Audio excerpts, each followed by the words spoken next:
Bueno, lo tengo en línea al dirigente sindical por excelencia en la provincia de La Rioja, Kelo de Leonardi. Kelo, buenas noches, la audiencia de Radio Provincia y Carlos Cañonari te saluda. ¿Cómo estás? Buenas tardes, bien, gracias. Gracias por el contacto. Bueno, no, Kelo, ¿cómo estás viniendo? ¿Cómo estás viendo? Bueno, están en reuniones permanentes ahora con este tema de los salarios. Hay reuniones, sé que mañana con el interior, con los representantes del interior. ¿Cómo viene todo este tema en un momento bastante complicado, ¿no? De provincia y de país. Sí, con un cierto grado de desazón por parte de nuestros compañeros. Uh-huh. Nos damos con sorpresas todos los días. Uh-huh. Y no es solamente que se haya instalado la pandemia, es que hay palabras que no se cumplen y eso produce mucho descontento, mucho desagrado. Uh-huh. Por eso nosotros estamos en la construcción de un plan de acción que va en alza, digamos, no puede ser de otra manera. Uh-huh. Si hubiéramos tenido respuestas oportunas, tiene tiempo todavía el gobierno de la oportunidad de las... Mañana vamos a incorporar 3 nuevas notas al señor Ministro de Educación, uh-huh. 3 pedidos concretos que están relacionados con esta paritaria exitosa que se está realizando a nivel nacional y que no tiene sombra de aparecer acá en La Rioja. Uh-huh. El día 4 de junio, hace 4 días... Sí, 4 días atrás. Se reconoció el trabajo docente en contexto virtual o presencial en el marco de las normativas del convenio de la OIT sobre trabajo a domicilio, es decir, lo que estamos haciendo en realidad es eso. Sí. Esto está aprobado por una ley nacional que es la 25.800. Entonces, en ese plano estamos sugiriendo y exigiendo algunas cuestiones que han salido de esta, ¿no? Por ejemplo, respetar el tiempo laboral del trabajador de la educación equivalente a la carga horaria. Si tiene 4 horas, tiene que trabajar 4, si tiene 8, tiene que trabajar 8. Sí, sí. Y el derecho a la preservación de su intimidad familiar, a su descanso, porque hubo una invasión todos estos últimos 2 meses y medio impresionante sobre el docente y la familia, es decir, expuso su familia, expuso su tiempo, expuso la única máquina si la tenía en la casa, el único celular si tenía en la casa, y con una sobrecarga impresionante. En algún momento dijimos, desde las asambleas de AMP, lo acuñaron los maestros en el aula, uh-huh. Los profesores.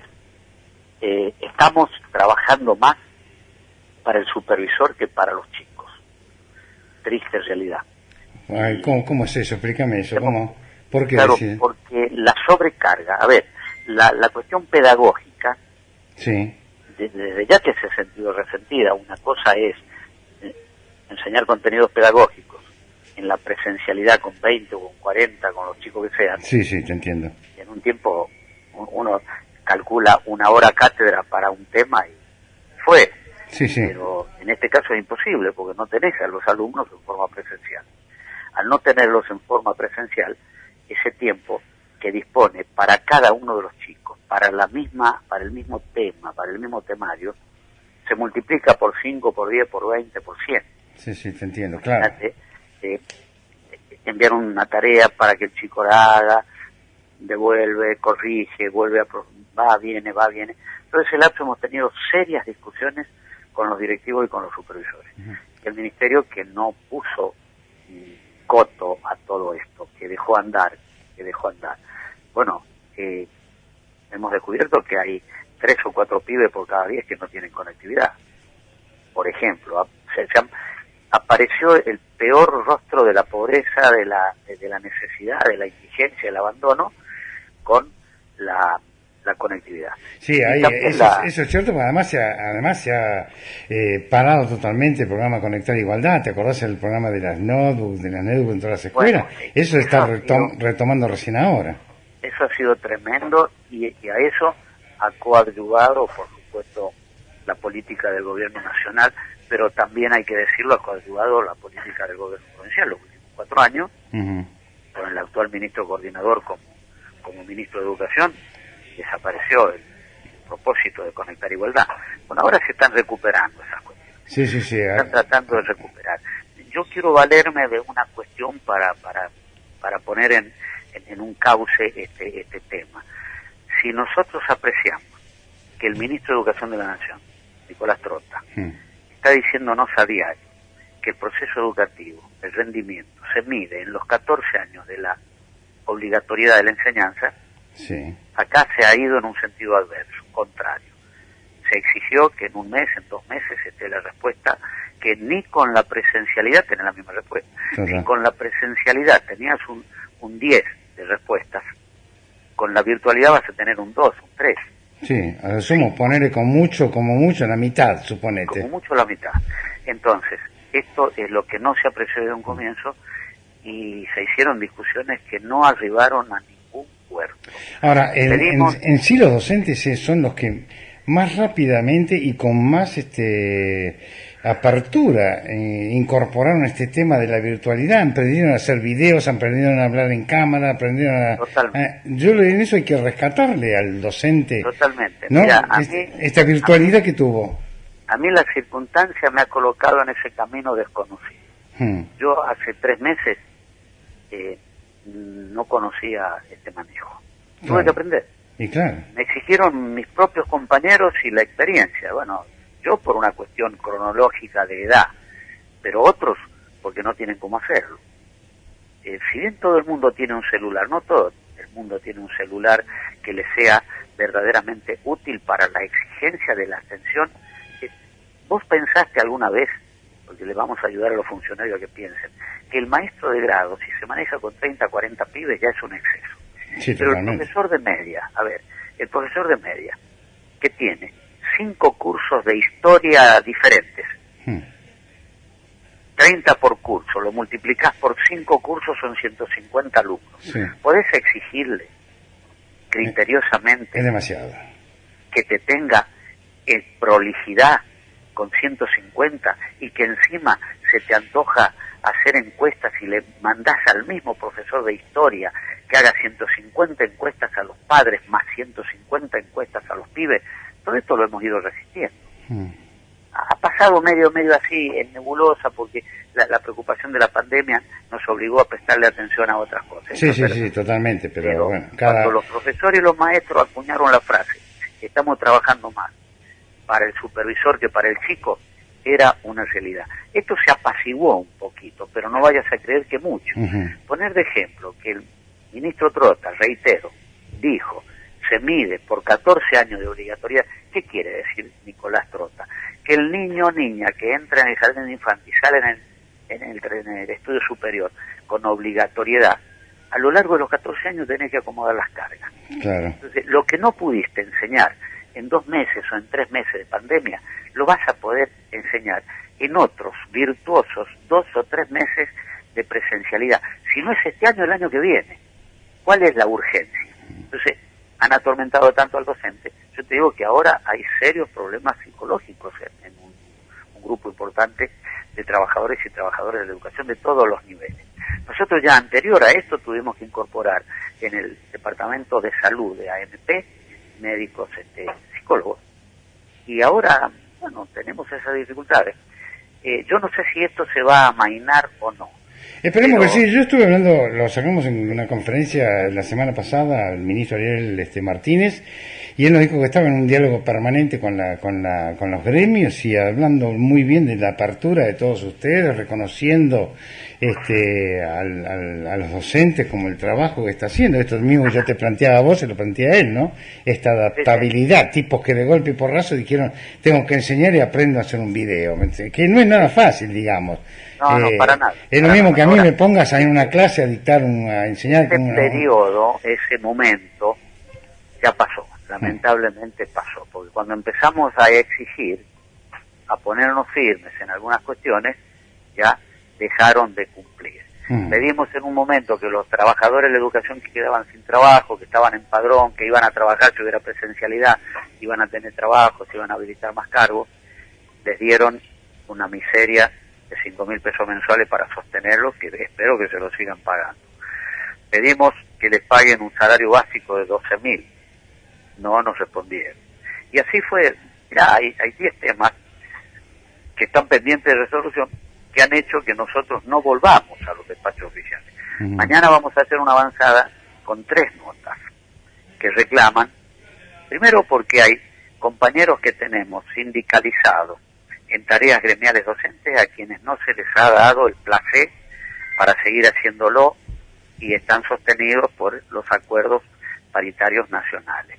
Segundo, que seguimos insistiendo, este apagón de 48 horas de hoy y mañana sí, tiene que ver con la visibilización del conflicto y a ver si esto ablanda la situación y convocan a la paritaria legítima, pero en el camino, en medio de esto, nos favorecen 2 aspectos.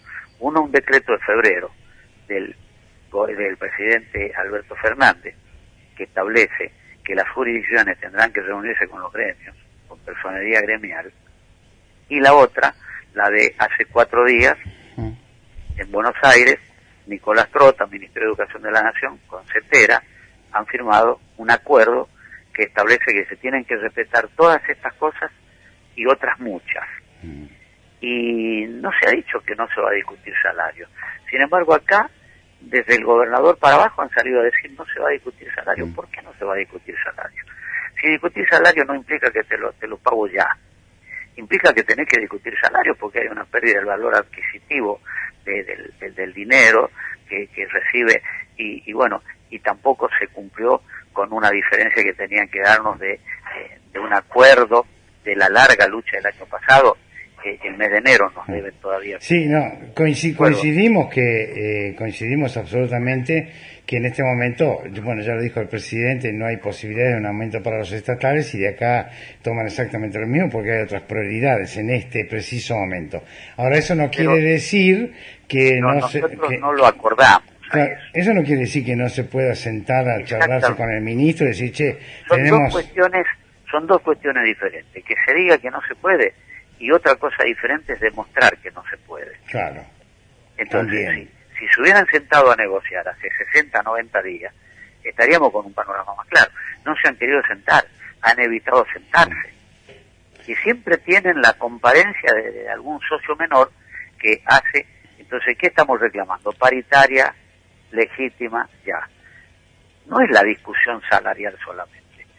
Nosotros vamos a discutir fuertemente si tenemos que volver a la presencialidad y cuánto. Esto también se acordó hace 4 días entre CETERA y el Ministerio de Educación de la Nación. Tienen que discutir los gremios. ¿Y quiénes son? Los gremios de base de CETERA, en la de la Asociación de Maestros y Profesores. Tiene que intercambiar ideas, tiene que recibirte para poder discutir todas estas cuestiones. Entonces, no es cuestión de que ellos sigan haciendo lo que quieran, porque miran para otro lado y te dejan de haraca. Entonces, la gente que dice, no, acá no están tomando el pelo. Por eso tenemos un plan de acción progresivo que comenzó con horas de desconexión. Ahora estamos amparados por este acuerdo paritario del 4 de junio, reitero, el cual está estableciendo claramente que no hay nada más que ponerse a laburar con ese tema. Claro. Van a tener que escucharnos. ¿Sabes por qué? Porque si no se va a complicar aún más. Lo nuestro es progresivo. Hoy ha sido un apagón de 24, mañana es un apagón de 24. El miércoles hay asamblea evaluativa. El miércoles estamos aprobando otra etapa del plan de acción, que muy probablemente se trate de caravanas en toda la provincia, y va a seguir la progresividad, porque atendernos nos tienen que atender. Sí, más vale. Además, yo no creo que... Es una cuestión de raciocinio, es una cuestión... Sí, yo creo que en este momento ya se pasó, la problemática tan terrible, grande, tremenda, de lo urgente, y ahora podemos empezar a charlar ya cosas importantes, como es juntarse con ustedes, me imagino, quiero creer. Espero que tomen conciencia de esta realidad y nos llamen. Y bueno, si no nos llaman, se sigue profundizando la diferencia. Ese es el problema. Eso es lo peor, Creo que ese es el peor momento. A nadie le sirve un enfrentamiento así con uno de los grupos sociales que está a su vez haciendo una modificación y poniendo muchas cosas para que nuestros hijos puedan seguir estudiando. A mí me parece que no sería justo.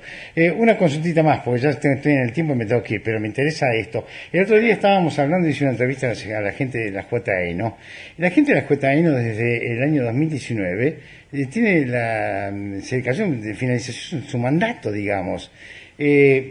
¿Cómo está trabajando? ¿Cómo están designando? ¿Hay una prórroga del mandato? Mira, en realidad mucho antes se les ha caído el mandato.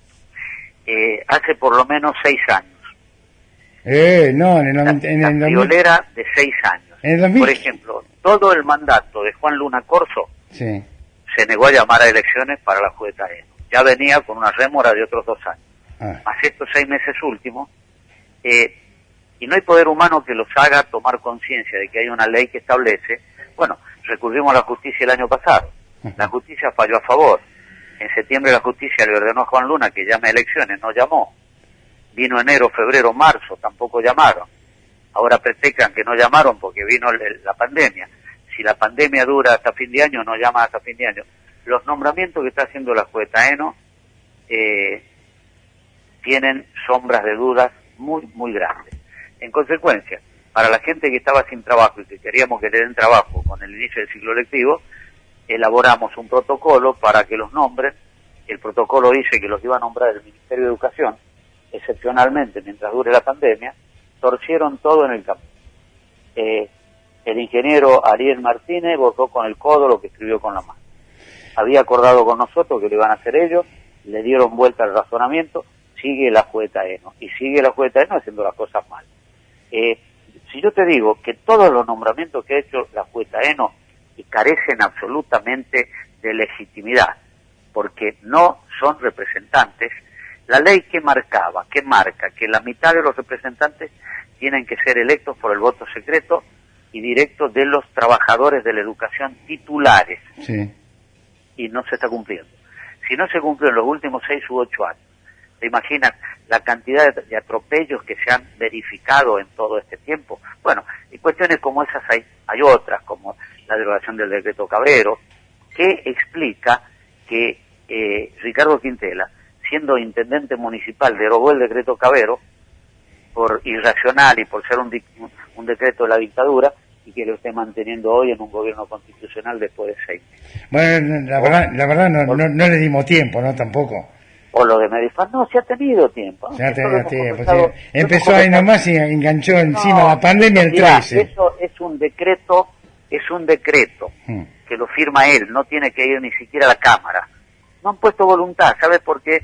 Porque han especulado con que podían volver a vivir este momento con AMP, porque a lo que le prestan el temor manifiesto es por lo de AMP, porque los otros sindicatos no dicen esta boca es mía.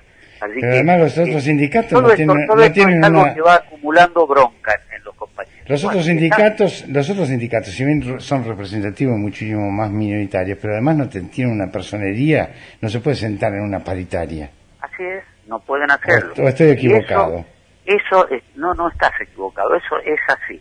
Personería gremial de primer grado tiene la Asociación de Maestros y Profesores de La Rioja, significa que tenemos una personería otorgada por el Ministerio de Trabajo de la Nación, y la paritaria legítima que funcionó con Walter Flores lo fue en el seno del Ministerio de Trabajo. No hay reuniones en el despacho del ministro. El ministro Juan Luna Corso recibió 4 años a los docentes y les hizo creer a los otros gremios que estaban en paritaria. Por eso AMP, cada vez que logró algo, lo impuso con el paro, lo impuso con la huelga, lo impuso porque era una charla permanente. Rogelio, te mando un abrazo muy grande, te agradezco muchísimo que hayas salido. Espero que no se llegue a nada, a mayores, ¿no? Y que realmente el ejecutivo lo reciba. Sí, no lo dijimos, pero hoy hubo un apagón virtual del 80% en las escuelas de todos los niveles, Uh-huh. Yo no sé, pero acá se han sumado escuelas con el 100%, quiere decir que los afiliados de los otros sindicatos también han hecho el apagón. este es un dato que hay que tener en cuenta porque el miércoles esto se agiliza, esto va a tomar más cuerpo. Te agradezco mucho, bueno, estemos en contacto. Estamos en contacto, que tengas una muy buena noche.